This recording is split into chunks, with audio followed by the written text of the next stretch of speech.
তো গাইস এখানে একটি বাটির মধ্যে দেখতে পাচ্ছেন হলুদ গুঁড়া, মরিচ গুঁড়া, জিরার গুঁড়া, আদা বাটা, রসুন বাটা, লবণ। এরপরে দেখতে পাচ্ছেন একটি বাটির মধ্যে চিংড়ি মাছ, এরপর টমেটো কুচি, পেঁয়াজ কুচি, কাঁচামরিচ কুচি দেখতে পাচ্ছেন। এরপরে একটি খাঁচির মধ্যে আমু দুন্দুল নিয়েছে, দেখতে পাচ্ছেন কতটা সুন্দর দেখা যাচ্ছে। এরপরে একটি পাত্রের মধ্যে পরিমাণ মতো তেল দেওয়ার পরে সমস্ত মশলা দিয়ে দিচ্ছে।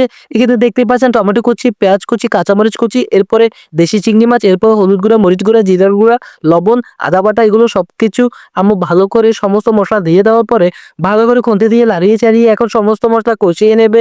তো এখন আপনারা ভিডিওটা দেখতে থাকুন। এরপরে মসলাগুলো কষানোর সময় আম্মু এক বাটি পানি দিয়েছে। এরপরে দুন্দুলগুলো একের পর এক আম্মু এখানে দিয়ে দিচ্ছে।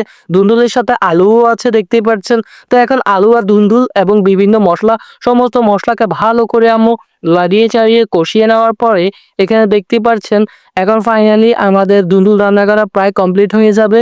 দেখতে পাচ্ছেন এখন প্রায় 15 থেকে 20 মিনিট যাবত ধরে আম্মু এই দুলদুলগুলোকে কষাবে। আপনারা ভিডিওটা দেখতে থাকুন। এরপরে সৌন্দর্য বাড়ানোর জন্য আম্মু এখানে দেখতে পাচ্ছেন এখানে আম্মু ধনিয়া পাতা দিয়ে দিয়েছে। এখন আলু, দুন্দুল এবং বিভিন্ন মসলা সবগুলোকে আম্মু ভালো করে খুন্তি দিয়ে লাড়িয়ে ছাড়িয়ে নেওয়ার পরে ফাইনালি আমাদের দুলদুল রান্না করার ডান। দেখতে পাচ্ছেন ওয়াও কতটা সুন্দর।